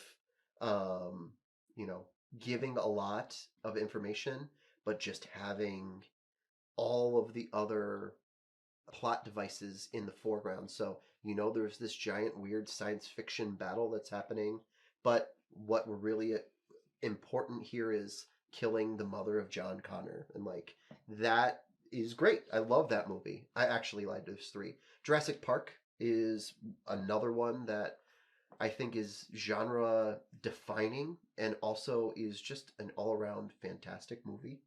I think it's one of the best. The score to that too, John Williams knocks it out of the park. Unbelievable. Yeah. I mean, I also think too there's some really fantastic shots that have not aged poorly at all, right? Objects in mirror may be closer than they appear, and the dinosaur come. It's just great. Practical effects. Yeah, it's really, really, really well done. And then I think probably the last one is Close Encounters of the Third Kind. Oh, that movie's so good. It's I haven't watched that. Really well done. Yeah. I think often people think of the best Spielberg films, and Jurassic Park is one of them, but I think the best Spielberg film for me is Close Encounters of the Third Kind. It does everything really well. It has a lot of establishing genre conventions that I think are used just in a lot of different media, but I think that movie itself is just really, really often looked over in terms of what are the greats. It's an honorable mention for me, but it could easily be on the top 4. Yeah. Yeah, that movie's an absolute classic. I love that one. I agree. Richard Dreyfuss. Yep. Also very good in Jaws. Exactly, yeah. Also Steven Spielberg. Yep. Yeah. Also practical effects. Exactly, yeah. And that's one that I think that's why it's aged so well, is like you go to Universal Studios, they've got a robot shark there that is going to terrify you because it looks exactly the same as the one in the movie. Exactly, yeah. It's really great. I mean, Jaws for me is one of those movies where I see it every once in a while and I think, oh, I understand why it's so great. And I don't really get it. I don't think it's like my favorite movie, but I understand its importance. It's awesome. John Williams might have done the Jaws theme too. I think so, maybe. Yeah. Very classic film. I saw that there's a bunch of places that have done like a thing where like they'll play that on a projector while you're sitting in like a giant pool together. Yeah. And like that to me is like, no thank you. Yeah. That sounds terrifying. Yeah. Yeah. I know there's nothing in the water below me, but I'm not doing that. No thank you. That's like 4D stuff. I don't want to experience it. Yeah. But Close Encounters of the Third Kind, every time I see it, I get why it's important, and I get why it's a great movie. Okay, so on to the next question. Sure. Okay, so this is something I wanted to ask you. Yes. So what piece of pop culture has defined who you are as a fan? So, like, what was like the base, that created what your palette is today? This is going to be really funny, and also probably not what you would imagine, but like, hey Arnold. No, it's Power Rangers. Right? Yeah, it's Power Rangers. I think Power Rangers. Often people will laugh at that show for good reason. It's not really well done. The acting isn't great. The practical effects when it's used are spliced with Japanese and American. So there's a lot of weird things there, and it's a Saban Entertainment thing where it's just done for money. But take away all of that, which is a majority of the show, I agree. But take away all of that, that show is phenomenal for me. It's a really important piece of television, and it's a really important piece of fandom. It's a monster of the week sort of thing that happens, but underlining all of it is this like sort of weird galactic world that's happening. So there's this galactic power balance between Rita and Zed and this machine empire that's just from Zeo all the way down to the regular Power Rangers, Mighty Morphin, is what I'm talking about here. So that kind of weird political battle that's happening in the galactic world that isn't really talked about but often is, that's awesome. Zordon with this like the Morphin grid is pretty cool too. I love all of the Power Rangers themselves, this teenage drama built into this superhero conventions is really, really awesome and fun and kind of funny. There's this weird science fiction element with Billy who makes all of these equipments, and eventually all of the aliens come in, and they also introduce some science fiction elements to it too. There's a fantasy convention to it as well with Rita and Goldar and all of the little monsters that come to life. I love it. And, rest in peace, Jason David Frank, who just passed. But Yeah. Tommy was like an idol for me growing up. I loved that character, the Green Ranger. That arc is one of my favorite television arcs of all time. He's introduced. There's this battle with Jason and Goldar that happens. This green candle that slowly diminishes with the Green Ranger's power. I love that stuff. It's really awesome. So yeah, Power Rangers is it. I collected all of the Zords in terms of actual collectible stuff. Built all the Megazords. I think even the comics now, Boom Comics has a run of Power Rangers. It's Mighty Morphin, Go Go Power Rangers, and I think there's another spinoff of it too. But Boom Comics is great. Yeah, I mean, they're doing really great stuff with Power Rangers, and I think they kind of revitalized a lot of Power Rangers fandom with that whole Shattered Grid situation. And I can't think of his name, but yeah, I mean, I love it. I think Power Rangers is the thing that if you look back on all of my nerddom, it starts with that. Yeah. That's cool. Yeah. I did watch Power Rangers when I was a kid. Yeah. I remember buying when I was in kindergarten. It was like one of the first VHS tapes I ever bought. Yeah. And they also did a lot of, so there was always like a message to the episodes and everything too. I remember seeing a behind the scenes thing where there was like they had two different actresses, and like it was them showing how they shot scenes. Yeah. Where there was like where you had like a double of yourself on screen. Yep. Because I remember like it was either the Pink Ranger or the Yellow Ranger had like a duplicate of herself on screen, and they were like, Sure. And this is how we did it. And from there on in, I was just like, oh, you always have to watch for the white liner on the character. If there's a white liner on, that means they're inserted into the thing. Yeah, it's spliced in. Yeah, and during that period of time, that was how it was done. The movie, I remember loving the movie when it came out. Yep. It starts with them like parachuting and like on their snowboards. Like no one was cooler than Tommy on a snowboard, like falling down. It's awesome. Yeah. And what was his name? Isaac Ooze. Yeah, Ivan Ooze. Ivan Ooze. Ivan Ooze. Yeah. Isaac Ooze. Yeah. Ivan Ooze is a weird thing because played by Oscar Isaac. Ivan Ooze is not canonical to Power Rangers, but really, yeah, he's not part of the regular television show canon, and so that movie is kind of separate. It doesn't really exist in the grand scheme of things. Does that make you not like it? No, I mean, canon things are really weird for me, unless it's Star Wars, because I'm trying to keep track of everything. Yeah. I don't really care about canon, non-canon stuff. So Power Rangers, and a lot of Power Rangers canon doesn't make sense. There's a lot of weird overlap, especially when you get later on Lost in Space and Lost Galaxy, those sort of things. Even Wild Force, Dino Thunder, all of those iterations of Power Rangers complicate the canon even more so. So yeah, but the movie is great. I love the movie. I think it's campy, it's fun, it's super silly, but I remember going to the movie theater and watching that and like having the best time of my life in there. Yeah. Yeah. Yeah. So do Love it. I. Yeah. And I think it captures what it was to be in the 90s very well. Very much so, yeah. You've got all the 90s jokes, there's 90s food. Like that Yep. like that's one thing I like to look back on is like 90s commercials. Oh my gosh. Cuz they are a thing in culture all their own. Yes, I fully agree. Like fruit roll-ups, Yep. Gak. Yep. Like everything was just Surge. extreme back then. Yeah. All that stuff. It's the color palette, right? You watch Power Rangers, especially the first couple seasons. There's Ernie's Juice Bar. You walk into Ernie's Juice Bar and you see that's just the 90s. There's the color palette of like all these weird pastels. It looks like something straight off of all that. Like it's really, really, really striking. And it's like we keep talking about, it's a chronotope. It's set in its own time. It does not move.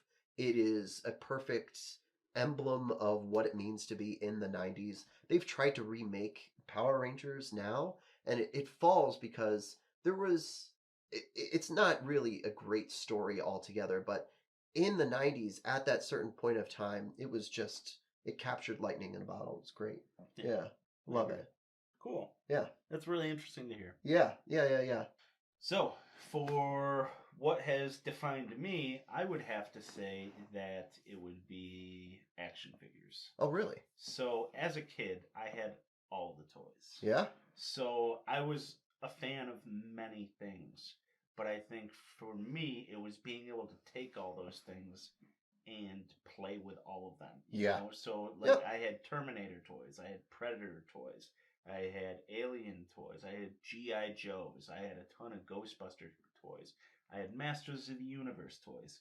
And it was taking all these things and putting them together and creating a whole area where my friends and I would create stories with all these.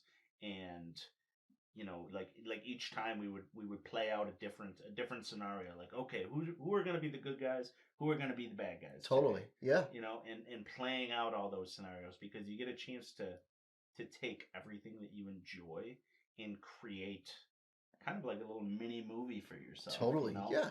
Yeah. I had vehicles.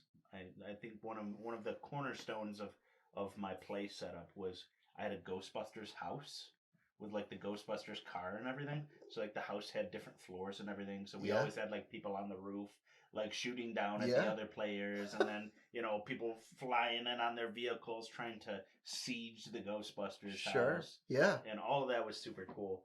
And it played around with that idea of like, you know, like shared universes. Yes. And like for me, like the big three of me being a kid was Aliens, Terminator, and Predator. Really? Those were the big three for me of like so you had video games to go along with them. You had the shared universe. You had Aliens versus Predator comics. Sure. The toys came with comics. Yeah. You know, so like those were all very cool to me. And playing with those toys was always so much fun. Oh man. You're speaking my language. Action figures are like a thing. I still collect action figures to this day. I have a whole basement filled with like high-end action figures is what I call them. So I have these Detolf shelves, IKEA Detolfs, that are filled with action figures. I have about 4, 6, 8 of them. And most of them are Star Wars. My 3 would be Star Wars, Power Rangers, and Dragon Ball Z, right? Those were the 3 that I kind of played with the most. But also, I was really into video games growing up, no surprise. So, you know, Zelda is my favorite franchise and my favorite universe. If I could pick any universe to go to, it would be Hyrule and The Legend of Zelda. And unfortunately, there weren't a lot of action figures of Zelda for Zelda back then. So I would have this little action figure of Link and Zelda and Ganondorf and some Mario stuff and a plush of Donkey Kong, and those would be in with all of my other guys too. And I would set up very similar to you, like situations in which they were all battling other things. The Transformers too were huge with me. Yep. So I would put them together and play. Yeah, I mean, I loved action figures. I had a chest filled with stuff. And we grew up, I didn't grow up poor, but I couldn't afford some of the really good ones. Like, there were some X-Men action figures that I wanted so bad, but we're in like small Cortland, New York. We have one Walmart we couldn't find us. I couldn't find a Storm growing up until I was 12, right? So I never had a Storm action figure, but I had a white Batman who I kind of played as Storm. So yeah, I loved action figures. It was great. Yeah. That was a really cool thing. Was being able to collect all of the ones and put them together. Yeah. Because like I mean, so you just reminded me. So I had like Jurassic Park toys Yeah. too, and taking those and being like so you can create Exactly. your own shared universe Yeah. of like. So I'll say so. A lot of people don't like Jurassic Park: Lost World. I think it's an underrated film. It's also directed by Steven Spielberg, but the toys that went Oh along my with that God. movie were phenomenal, and maybe Unbelievable. that's why I appreciate it more. But like the extended vehicle thing Oh, that I they had, loved that all the thing. Yep. dinosaur hunting Yep, me vehicles, too. Yeah. yeah, they were all so much fun to play with. That was the best. You take like shows like Street Sharks, Yep. Yeah. and the toys that went along with those were so much fun. And then you get a shark cage, Yeah. and being able to play with a shark cage as a kid, awesome. Yes. So Fully agree. it's that idea of being able to create your own universe with every universe that you love. And I feel like no movie studio has quite captured that. Yes. I If you fully look agree. at like the new Space Jam movie, I didn't see it, but by all accounts, from what everybody says, it's the idea is that you get to play with all of the Warner Brothers toys, and that whoever made it just didn't develop that great of a story. No. It just seemed like Yeah. one long commercial. But like that's the idea, Yes. is that you get to play with all our toys. What are you Exactly. gonna make with it? Yep. And I feel like I would be able to make a pretty awesome movie if I, or Yeah. at least a very fun movie at Yeah. the very least, Yeah. But like being able to play with all of those things, I will say, if I could go into one universe, it wouldn't be one of my big three. Oh no. You do not want to be a I human in Aliens, Predator, or Terminator. I was gonna say, no way in hell, no way. Yeah, I would be terrified to go into those universes. I love the idea of putting all these action figures together. I remember I have all of these Dragon Ball Z ones, and I would put them with the Power Rangers and X-Men and all these different things, and they're all different power levels and different abilities that they could use, and they would all mix and mash and come together. I had a great time. I think it was the point in my developmental cycle where I realized like, oh, everything else also has its own universe that I can delve into and really, really like capture. I loved that. Yeah. Yeah. Yeah. Fun stuff. Yeah, I agree. Okay. So that's where I'm going to wrap up for our questions section. We spent a lot of time on just those 3 questions. Yeah. So we've got 2 or 3 other ones that we weren't going to touch on. Maybe we decide to do this again. Sure. And we can do those at that point. Yeah, that's great. But for the best, for us not sitting here for 3 hours, Sure. we can wrap up the questions section here. Makes sense. So the next section we're going to get into is the news and reviews section. Yeah. So the first thing I wanted to talk about was it was recently announced that the director of the original Silent Hill movie is going to be returning for another Silent Hill movie called Return to Silent Hill. Yeah. So you haven't done an episode on the Silent Hill, I think the first movie. Have you done one on the second one yet? Not yet, no. Okay. Yeah. So you did one on the first movie, and I listened to that, so I know that you did play those games as well. So I wanted to hear what your thoughts on that were. I have to be honest with you. When I heard this news, I thought, we reviewed Silent Hill the movie. I have no thoughts on the Silent Hill movie. It was forgettable. The original movie wasn't that great, I think. There were parts of it that I think were very, very good and scary, but Silent Hill 2 as a game is one of the best horror. It's a masterpiece. Yeah, it's fantastic.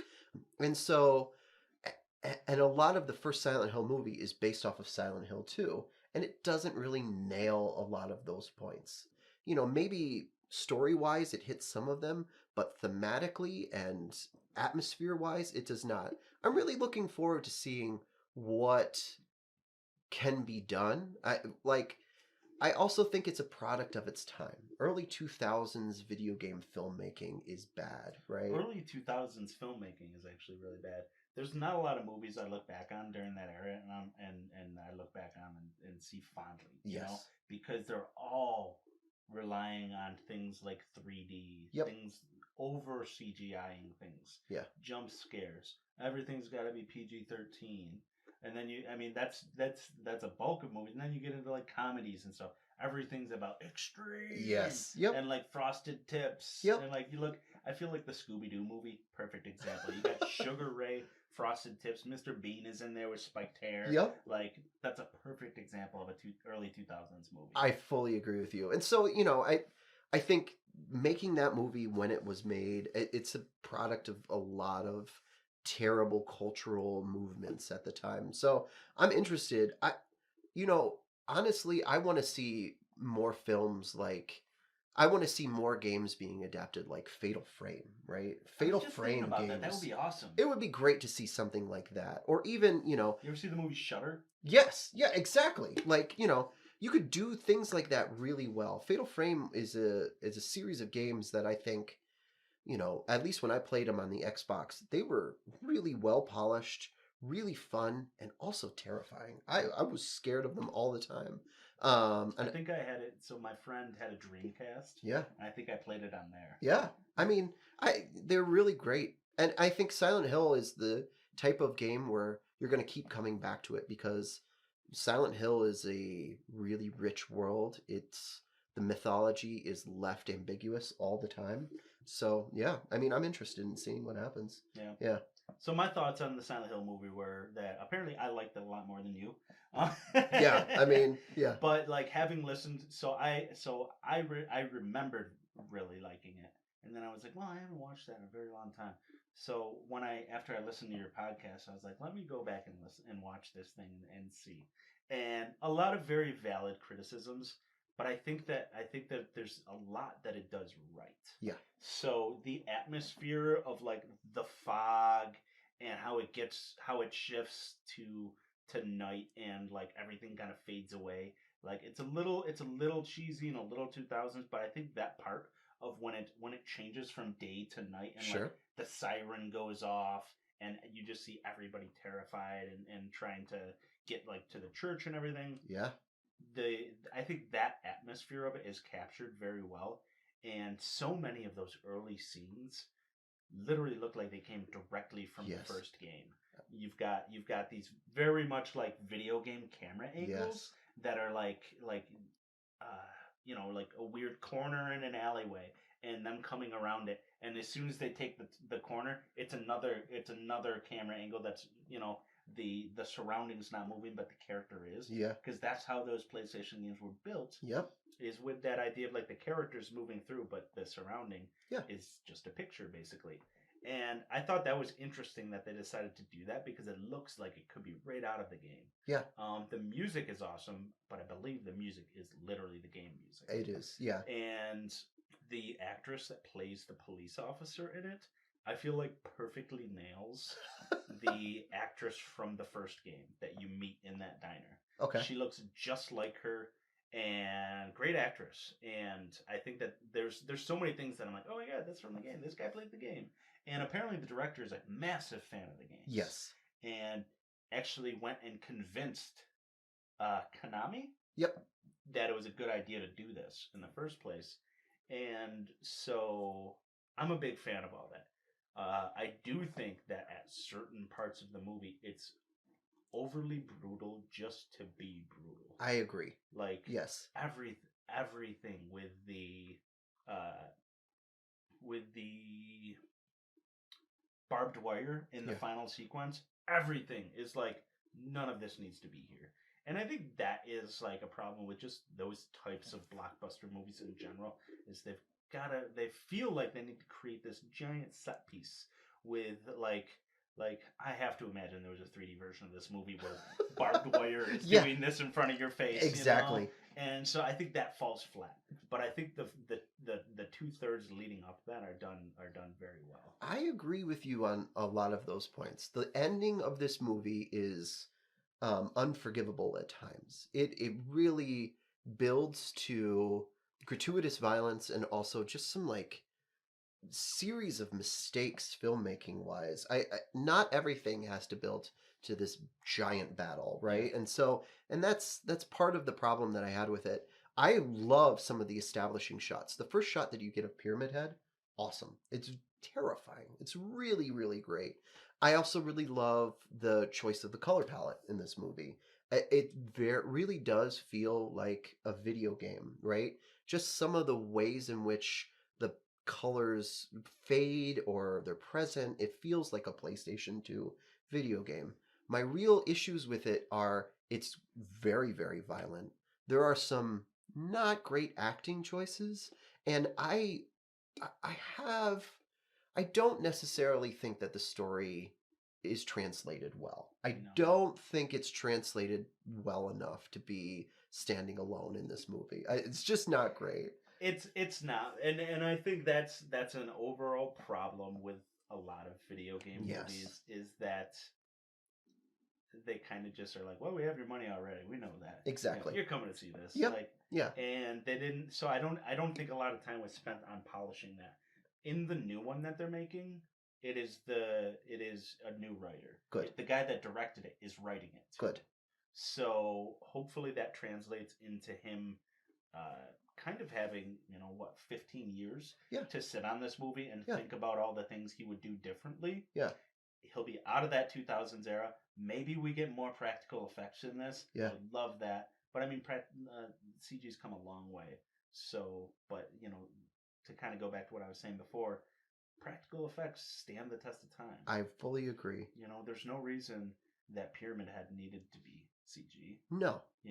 It's going to be weird to see him like done practically, but it's totally doable. You see those cosplayers at Comic-Con and stuff all the time. Yeah, it's great. Yeah. I'm looking forward to it. It really does depend on the platform. Is it Netflix who's greenlighting this? Yeah. I don't know. I mean, if you see it on Netflix, I have a pretty good feeling of what it's going to be, and that's fine. If it's going to be a direct-to-theater movie, I'm a little bit more iffy. I think right now it's a weird time to be a filmmaker for actual movies on screen because there's so much pressure to get all of the budget back plus some. Yeah. So I don't know. I mean, there's too much studio interference in order to make an actual theatrical movie. But if it's on Netflix or something of the equivalent, it's going to be great. I think hopefully it'll be great. Yeah. Yeah. So another point that you made on your podcast too was that Sean Bean's scenes seemed out of place, yes. and they do. 100%. They do. It kind of so there's certain scenes where like you're so enveloped in the fog, and the fog creates it. I feel like 80% of the first game relies like on that fog yes. to create the atmosphere, and so does the movie. So when it goes from like that grayish palette, yeah, and shifts to the bright Sean Bean scenes where he's searching for his family, it's jarring. Yes, and it takes you out of it a little bit. Yeah, and I didn't like that. But I think overall, for me, the movie does pass. I think it gets a passing grade, even if that's like a C. But I think I enjoy it. I enjoy it for what it is, and I think it's the best version of that we were going to get at the time. Yeah, and especially when it comes to video game movies. I have yet to rewatch Silent Hill Revelations. Oh my gosh! But I don't remember it very well. I don't remember like really at all. But I remember Sean Bean came back. I remember the Kit Harington's in it. But I don't really remember much about that movie, so I'm going to rewatch that just to be like, okay, what's going on here? Because from what everybody says online, complete nonsense of a movie. I can't wait to watch that. I have not seen it ever. Yeah, it's going to be interesting. Well, if you were hard on the first one, prepare yourself. Get your notebook ready because apparently there's some criticisms to be had of this movie. I'm looking forward to it. I love...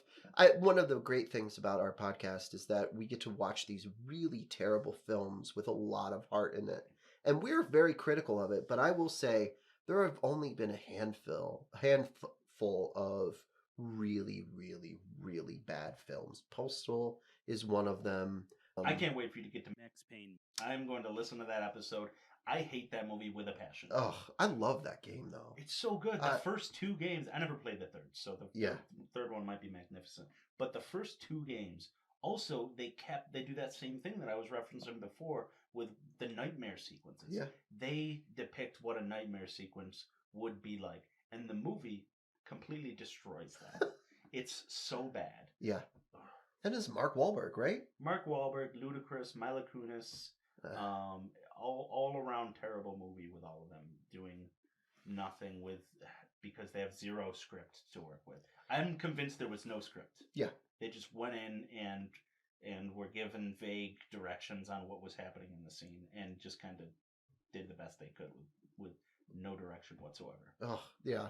Oh, well, great. I'm looking forward to that one. You've never seen it? Oh, no, never. Nope. It is so if you're a fan of the games, you are going to truly despise this movie. Great. And it is complete nonsense through and through. And if there was one movie I would want to see remade and done the right way, it's the next Payne movies. Yeah. I think it's already an idea that the whole idea is it's a detective film noir. Yep. Revenge story. Uh-huh. We already make those movies all the time. Yeah. Like, you ever see Death Sentence with Kevin Bacon? That could literally be this. Just throw some nightmare sequences in there and do a little voiceover to add the noir feeling. Yeah, and pretty boom, much. that movie, it even has a black and white cover. Yeah. Mad Max is a game that I think is of its time too, much like Lara Croft, right? You go back and play it now and you think, why was this game so great? But there was really nothing out like that then. And since then, there's a ton that have taken those ideas and really exhausted all of it. So it's the proto to a lot of really great games now. Like, weirdly, it feels like there's parts of Red Dead Redemption 2 that I can see in Mad Max. So, yeah. Well, and they use the bullet time too, which I would say for the movies, just don't do that. Please. That is very much a thing of its time. Don't even try that now. Yep. It's done. It's over. Yes. We've seen The Matrix. We've seen Wanted. Like, bullet time and slow motion bullets are not a thing we need to see anymore. All set. Yep, I agree. Fully all set. Ugh. Unbelievable. Yeah. All right, so final thing. When we talked a few weeks ago to get ready for the podcast, we were talking about how much we both like Christopher Nolan movies. Oh, yeah. And you had mentioned that you had never seen Memento, so I asked you to watch it. Now, give me your 2 cents on that one. Oh, I really loved the movie. I think I am surprised with how simple that movie is, right? I was telling my wife, right? Christopher Nolan presents that movie and says, much differently than Tenet, right? Says this is actually what's happening. You need to believe exactly what's happening here. And so every single scene, I know it keeps flipping back and back and back, but it asks you to take at face value what is happening in the scene and don't explore anything else. Don't think of other things. So constantly throughout that movie, I'm thinking, oh, is this wrong? Should I not believe this? And looking back in hindsight, it's giving you every single clue to piece together the correct sequence of events and the correct story. And that's amazing. That's a really, really tight, well done storytelling. I really like Tenet a lot. And so I kept thinking about like Tenet versus Memento and like how it was positioned with one another. And Memento, like I said, is very simple, very straight to the point, does not try to trick you. It's you doing the tricking of yourself. And I loved that. Yeah.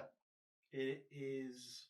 There's so many things in it that are done in just such an interesting way. Yeah. And like that idea of telling like 2 concurrent stories that are like one of them's backwards and one of them's forwards, and eventually they're going to meet right in the middle. Yeah. And the way it wraps up at the end, and like the way and like the somber music starts at the end, it's like peak Christopher Nolan, and the music at the end is so good. Just the way he's just flipping the picture, and then the music just starts, And I think it's a good point the way it builds that way. What's interesting is, so I have the DVD of that, and on the special edition DVD, you can watch the movie fully in proper order. Oh, really? Yeah, it's like an Easter egg. I had to like look it up online, like, oh, apparently I can do this, and I was trying to figure it out. Someone's like, no, you need these. So there's like all these symbols on the screen. You need to like click the proper sequence of them, and it'll play the movie in proper order. And I will tell you, the beginning black and white scenes are so hard to get through. Really? When you do that. Yeah, because you have to watch all of them in the same order. Oh, and right. he's literally just talking on the phone for those. When you divide them up amongst the movie, totally fine. When you have to spend the first like 25, 30 minutes on that, it sucks. Also, he repeats himself a lot too, Yeah. because the way the story's told is it's divided up. So he gives you almost a little recap. He doesn't just pick up where he left off. He picks up like 15 seconds before he left off. So it's not as jarring. You get like, oh yeah, that's what he's talking about here. So when you have to do that, the scene ends, and then you rewatch the last 15 seconds, and then the scene ends, and then you rewatch the last 15 seconds. Oh my so gosh. it's super hard to get through. But with that being said, it's like a completely different movie. Yeah, I would imagine. I mean, Guy Pearce did a great job in that. And I can't remember the name that he has tattooed on his hand. Remember Sammy Jenkins. Sammy Jenkins. Yeah. That story to me was not confusing per se, but he kept referencing it, and I was like, oh, this is going to be messed up in some ways, and it turns out that it's also kind of ingrained with his own retelling of events too, with his own history. And so I kept thinking, oh, that's a red herring, right? That's a red herring. And it kind of was, but it kind of wasn't. It was really great. Yeah. And in weird ways, I can see some of The Dark Knight, Batman Begins, Interstellar, The Prestige, right? All especially built into this a little bit. Yeah, it was really great. It feels to me, we keep talking about like of its time. It really does feel like an of its time sort of movie. I can't see that being made now and being received super critically like it was, but back then, totally, right? Well, back then, when that was his first like blockbuster. Yeah, that was his first like he made the film Following, but that's like a short. I think it's only like it's not a full runtime. This is his first feature. Yeah. So nobody had any idea who Christopher Nolan was until he made this. Yeah. And then everybody's like, oh my god, this is phenomenal. And I don't think, I mean, that's why Christopher Nolan, I think, feels like he's got to get more and more complex with everything that he does now. Yeah. And like we said with Tenet, like it is you are deciphering an equation watching that movie. The whole time. It is, yeah, you're constantly trying to wrap your mind around what exactly is happening. The first thing I thought when I finished that movie is, I have to watch that again. Yes, exactly. Like, I don't really know what just happened, and I kind of get it at the end, but but you only get it at the end, so I need to watch it again to put it in a frame of reference. And now it's been too long since I saw it, so it's like, all right, so now I kind of have to learn over again what exactly is happening here, but I got a pretty good idea. Yep. And like it's super complex. Yes. One of the most complex movies I've ever seen, but it's literally it's like you're doing math homework when you're doing that. You're working it all out. Yep. But this is it's very simple. No budget whatsoever. I wouldn't be, if somebody told me this was made on $40,000, I wouldn't be surprised. Yeah, it feels that way. It's also the beginning of Guy Pearce. Yeah. Who grew into being, one of the greatest actors of our time. He's, won a ton of awards. He's been in a ton of great movies. Yeah. But this is where he really got on the map. But yeah, I think it is very much of its time. There's a lot of things that happen there that are, very, very much of I think it's made in like the year 2000. Yes. Or 2001. And you can kind of tell at times. But yeah, I'm a huge fan of that movie. Yeah, I loved it. I thought it was really great. It's very strange to watch that after having watched all of Christopher Nolan's filmography before that. Like, having that also in conversation with things like Inception, right? Yeah. It makes sense, right? If that's where he's starting from, it makes sense that he ended up here. Makes sense some of the choices that he did in Interstellar. Makes sense all of the decisions in Tenet. I mean, Tenet feels like a sequel in some ways. Very good. Yeah. Okay, so next piece of news is Andor. Yeah. So let's split this up into two sections. Let's take a couple minutes to talk about non-spoilers for it, and then we can go into the spoiler section. Sure. And that'll be where we just talk about everything we want to talk about, and at least then we're giving the audience the opportunity to kind of walk away for a moment, but give them the pitch that you should watch this. Yeah, I mean, this is the Star Wars that you wanted when Disney acquired Star Wars. I think this is it. It's Rogue One times 12, right? Meaning 12 episodes.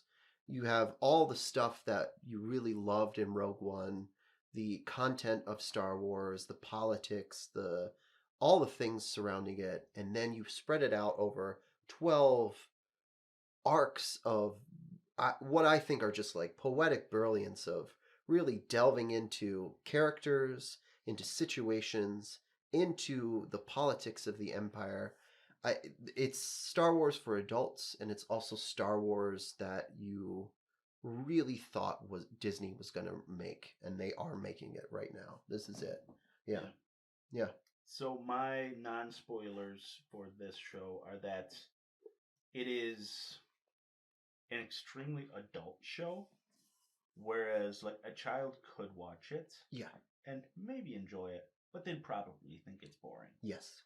But because they are diving into all of those things, like you see meetings happen with this organization that's basically the Empire's CIA. Yeah.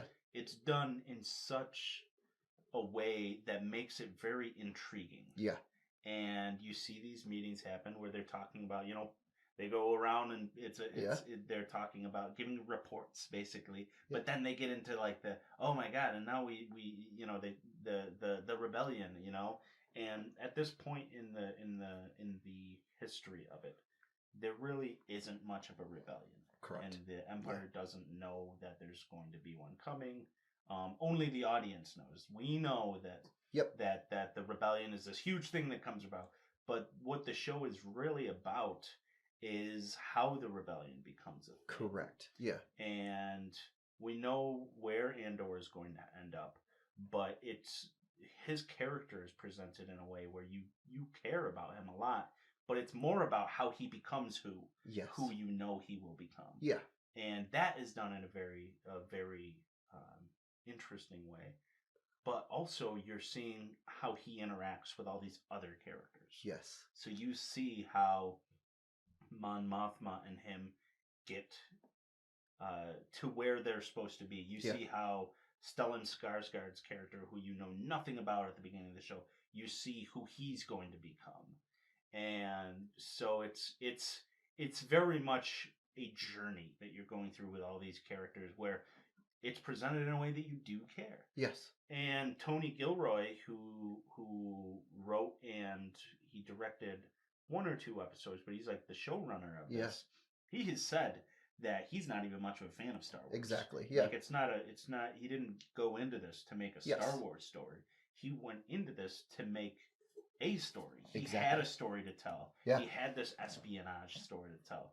And I think that is what sets this apart, is that if you took Star Wars out of the equation, this would still be a good show. I fully agree. Yeah. It would probably just be placed in the Cold War era. Yep. Or World War II or something like that, because all these things very much seem like there's so many scenes that's like, oh, this could be Berlin before the wall drops. Totally. Yeah. This could be Nazi Germany. Totally. This could be all these different things. This could be the Soviet Union, So it's a story that stands on its own without relying on nostalgia, without relying 100%. on the crutch of Star Wars. Yeah. This show would be good no matter what. And it's unfortunate that more people aren't watching it because it is so good. And although I'll say so it gets better and better. Every arc gets better as it goes on. So it's separated into 3 episode arcs. The first arc is probably the weakest, which is unfortunate, but it's not a bad arc by any means, but like it's not like at that point in it you're like, do I really want to stick with this? Like But by the end of it, that's why they released all 3 of those episodes at once. By the end you're like, okay, yes, I do want to stick with this. Yes. But yeah, that's my non-spoiler review of the show. Yeah, I mean, it's a show that in many ways could never happen without all of the other Star Wars shows setting the groundwork, right? This might be a little spoilery, might not be, but if you have watched Rebels, right? Rebels sets up a lot of the little things that build into Andor, right? Mon Mothma is in there. There's all of these separate rebel cells. There's hopping around to all of them. There's this idea of what it means to be like a rebel and what the Empire actually does. Clone Wars sets up a lot of things on, what is truth? What is reality? What does it mean to be a hero? All of these kind of small little stepping stools. Revenge of the Sith sets up Order 66 and all of the things with Palpatine, which happens in all of the prequels. And the original trilogy has, some of the characters like Wolf Yularen, who I was talking about before. He is present in the original trilogy, but he's in this. So all of these things set the stage for Andor. But what Andor does really well is it takes an HBO kind of mentality to Star Wars. It says, what is the conflict? How can we really tell a story that means something in the current times? And what are the kind of arcs and impetuses that we need to use in order to tell that complete story? And so, the whole thing of Andor is, what does it mean to be a rebel, right? You have Mon Mothma and her journey to what she's eventually going to be, this ideal rebel leader. You have Luthen, who is this guy who sold his soul in order to get to the point where he can build this rebellion. You have Saw Gerrera, who is a person who thinks outside the box, these partisans who constantly is in conflict with what he actually thinks a rebellion should do versus what they are actually doing. And you have Andor, who is, somewhat intrigued to hate the Empire, but then is disenchanted with the idea of rebellion and then gets re-enchanted and disenchanted. And so his ping-ponging throughout the show is really, he's the protagonist, but he's ping-ponging between all of these different other protagonists there. And on top of that, there's these beautiful arcs, story arcs that, really tell a moral story. I love it. It's great. Yeah. It's unbelievable. I can't believe that they're actually doing this in the Star Wars world. It is as close, I agree with you on the HBO point of it. It is as close as Star Wars probably will ever get to prestige television. Exactly. Yeah, I agree. Yeah. And Star Wars, George Lucas always says Star Wars is for kids. Yes, it is for kids. But eventually kids are going to grow up. Exactly. You want them to still like it? Exactly. And I mean, this is for the kid that is kind of, in all of us, that's kind of fed up with the current political situation, current reality, right? You watch this show and you're like, I'm going into this show feeling certain ways, and this show knows it, and it pinpoints on those things and says, I know you're feeling that way, and here are some things that I have to say about that. So yeah, I love it. Yeah, me too. Yeah. So I guess to go into the spoiler section of Yes. The prison, yeah, the prison arc. When we got there in the show, yeah, when Andor gets arrested and is going to prison, and I'm like, well, at this point, I know we're in 3-episode arcs. Yep. So I know we're spending the next 3 episodes at this prison. And I was like, oh my God, am I really going to have to spend 3 episodes on him being stuck in prison, knowing he's going to escape? Yeah. Yes. Yeah. And it's my favorite of the arcs. Me too. Actually. Yeah. And I didn't think it was going to be, obviously. But the moment of them escaping, I didn't realize I was going to care so much about these characters. Oh my God, and yeah. I didn't you don't realize that Andy Serkis's character is going to turn against them too. Yeah. Because I mean, basically, they're making the comparison to this is the Empire's Amazon. Yeah, pretty much. Yeah. It's their manufacturing division. Yeah. And it's all about efficiency. Yep. It's all about hitting numbers. They don't care if you die in the factory. They need to hit their numbers. Yep. Yeah. I mean, it's crazy. Kino Loy's arc is great in that 3-episode. I started off thinking, this guy sucks. I'm not going to care about him. They really did a great job with Andy Serkis because he can play a despicable character really well. He's really grating against Andor. And by the end of it, I loved that guy so much. I was so upset when he said, I can't swim. I was like, get fucking grab him and bring him with you. Yeah. And his speech, just climb. I loved that. The speech that he did right when he's talking to everybody. It's just unbelievable. That prison scene is just one of my favorite Star Wars stories in general, because it really is rebellion down to its smallest grain of sand, right? You are trapped in a situation that seems unescapable, and everything is pit against you, and the only thing that you can depend on is your community. But you have to get your community together to push against it. And he does. And it starts with like a little seed of doubt, and it builds and it builds and it builds and builds until all of a sudden it explodes into something that really shouldn't. I mean, the idea of how they escaped that prison, it shouldn't work, but it does. It works really well because they're all invested in it. They make it work. He cuts the little water pipe thing, and it shorts out the whole system. It's great. Yeah. I love that. The prison scene is, I think, Star Wars storytelling at its finest. It's great. Yeah. And I think that when I was watching it, I literally looked at Sarah and I'm like, oh my God, they are, like, I can see they're planting so many seeds in this show. Yeah. Every episode, they're planting so many seeds because, like, so I have a problem when I watch things where I almost always am able to predict exactly where it's going. Right? Rachel is the same way. And I'm like, I'm sitting there looking at it, and so, like, so many times I'm sitting there and I'm like, okay, so, like, if I'm just watching some random show or movie, like I was watching this Sylvester Stallone movie, and basically I had predicted his character's entire arc by the end. Sure. I was like, they're going to do a twist ending where he's not who we think he is. And then they get to the end and they do it. I'm like, yep, there it is. And I knew that within the first 5 minutes. Yeah. And so the rest of the movie, I'm just trying to convince myself. I'm like, yep, that's why they did that. Yep, that's why they did that.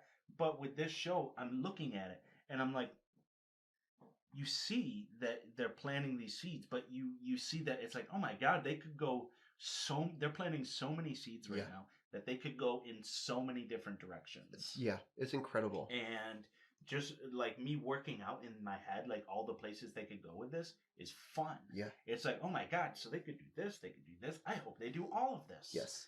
And that is a good example there where in the 3 episodes that he's with him, so initially he's talking to him about how many guards are on this floor, how many guards are on this floor, how many guards are around here. Like, he keeps asking him that, and he keeps telling him no. And then you get to the final scene when you see that he's convinced Andy Serkis's character to turn the corner. And without even asking him, Andy Serkis is like, no more than 12. Yeah, there's no more than 12 guards on every floor. Yeah. And it just made you feel so good. I loved because they built it. Yep. You know, they did the work. Yes. They laid the groundwork for that. You watched them, like, if this is a travel network, you watched them hammer down every spoke of the railroad going through there. And maybe sometimes that's not fun. In this case, it was fun to watch them do that. Yeah. They laid down the groundwork for each track. Yep. And then when you finally see that train roll through, you feel like you built it with them. Yep. You know, and that's something I think they did so well. There's a quote from Mon Mothma in this series that I think kind of is emblematic of the whole series. And she's talking about Palpatine. She's in a kind of like group with everybody and just is generally just like having a conversation and says, you know, Palpatine taught me that you hold the rock in your hand, you don't see the knife at your throat, right? That is pretty much what this whole show is doing. It is saying, look at this thing, look at this thing, look at this thing, and you don't look at the other thing that he's actually weaving in the background. And so, you know, I love how this show is very blatant in what it's doing, but also at the same time, it is, like you're saying, planting small little seeds and being very intentional about the path that it's walking. And so even in the Aldhani scene, right, you see Nevin, who has this manifesto about what it means to be a rebel. He gives it to Andor. That manifesto does not appear until episode 12 again. And in episode 12, you're listening to it, and it's containing a lot of the things that make Andor the rebel at the end and make him want to go to Luthen and say, I'm going to be part of your rebellion, right? Yeah. And so that is a very intentional thing that you don't really think about until it happens right at the end. Same thing with, I think her name is Minerva or Marva. Yeah, his mom is just great. She, like, you know, talks about, like, being a daughter of Ferrix, wanting to, like, not wanting to leave the world. And I thought what they were going to do was, because she's dead, an off-screen death. I thought she was really alive and she was going to appear in the last episode, but their off-screen death was really an off-screen death, and her death really like propelled everything forward. She was. I was like, there is no way that is the last we see of her. She has to do. There has to be something. Yes. I don't care if it's a flashback. Yep. Or something. I was like, this. They built too much of this up for that to be for them to kill her off screen. Yeah. And that to be the last we see of her. And even though like that's the perfect example. Yeah. Is even though it is so predictable that you're going to see her again because she's killed off screen. Yeah. The moment she comes back as like the holographic recording that she made. Yeah. That payoff is still so rewarding. I love it. Despite it being somewhat predictable. You don't know how they're going to do it. You just know that they're going to do it. Yes. You know? Exactly. And that's a perfect example of what I'm talking about. With they laid the groundwork for that. Yep. You know, she died a couple episodes ago. They keep referencing her funeral. Yep. They're obviously building towards something. Yeah. And that rebellion at the end is her speech. So good. It's unbelievable. And I mean, I love that what they did instead of having, a giant like laser sword being the weapon of the rebellion, it was her literal ashes built in this brick that was the first hit on the Empire. That was the first spark of everything. It was something that is very human, very remote. I think modern Star Wars is kind of pinned on Order 66, right? Order 66 is the kind of fulcrum in which everything revolves around Star Wars storytelling-wise. And so when you see anything relating to Order 66 or anything relating to a Jedi or something, it's because of that downfall and that like hubris of the Jedi.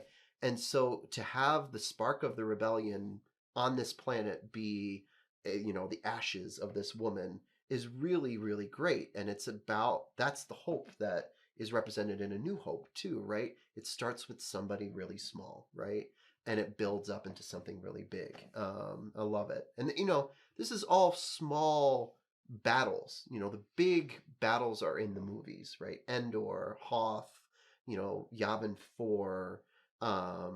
Those are the huge battles that I think are emblematic of Star Wars, the big things. And Luke is involved with all of those. But all of the smaller things that you don't hear about in the movies, those are the things that, people like Andor and people on Ferrix and Eldani, I love hearing about that. That's like the history buff in me. I want to see more of those small little rebellion things. And this show is doing it really well. Yeah. Yeah. I love it. Totally agree. I think that it, they introduce all these small side characters, and that 2 characters are going to make it through this show. Yeah. But they introduce so many other characters, and you are thinking the entire time, like, any and all of these characters could die. But it's not about that, really. It's about the cause that they're trying to build towards. Yeah. It's that this escape from the prison is another notch in that build towards a cohesive rebellion. You know? Exactly. Everything is building towards Luke, right? And not actually. It's all building towards A New Hope. But all of this is building up to the point where Luke is going to, refuse to fight the Emperor and Vader's going to throw him down the tubes, right? But every single little bit of this act of rebellion is going to build to the point where that moment can happen. And that's why it's so great. Seeing all of this stuff is like, when you hear Luke at the beginning of A New Hope say, "Oh, you're part of the rebellion," it's just like a little nod. But now, after Andor, you're like, "Oh, you're part of the rebellion." You can think about all of these other things, and you're like, "Yeah, these people are part of that great movement," and that's why Luke believes so heavily in it, and that's why this is so important. It's awesome. Yeah. Hell yeah. Yeah. Great show. Yeah. Highly recommend. If you haven't seen it, please watch it. It is on Disney Plus.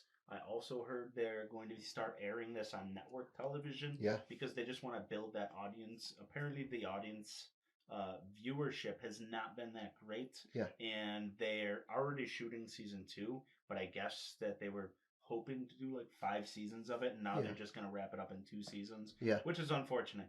But I mean, I bet we have an extremely tight season 2. I agree. You know, they'll probably be sticking to those. It seems like they'll stick to the 3 episode arcs, and they'll just be like, okay, so this, you know, I bet season premiere rolls around, they're like, okay, so this is 3 years after. Yeah. After, or like a year after, maybe the funeral and him joining the rebellion officially. Yeah. And then, you know, they'll do 3 episodes on a mission, and then, you know, the next one will be like 5 years later or something like that, you know, and we'll get to see how it progresses over time. I'm really excited to see what happens because of this show, right? We talk about, like, you know, Blade Runner is the inspiration for so many things. What is Andor going to inspire in terms of Star Wars storytelling? There's going to be so much, right? You know, you hear these throwaway lines in Return of the Jedi. Many Bothans died for this information, right? Yeah. There's going to be a television show about the Bothans that died because of how well Andor is received and written. You know, I can't wait for that. It's going to be really great. Yeah. Yeah. Me too. Yeah. Cool. Yeah. All right. So that's enough on Andor. That's all I got for today. Yeah. Is there anything else you wanted to talk about, or? No, I mean, we just finished recording the podcast for Postal, so that should be out soon. And next up is Hitman, so if you guys want to check that out. Look forward to that one. Yeah. Other than I'm a that, big Timothy Oliphant fan. I am too. Cobb Vanth is one of my favorite expanded universe characters in the current Star Wars canon. So when they made him into a character in The Mandalorian, I was like, this is great. And Timothy Oliphant is going to play him. I love him. So yeah, I'm looking forward to that movie. I think it's going to be terrible, but yeah. Other than that, you know, thanks for having me. This is awesome. It was a great wonderful time to have you, and I look forward to doing it again. Yeah, awesome. Me too. Cool. Well, thank you. Yeah, thank you. And thank you for joining us.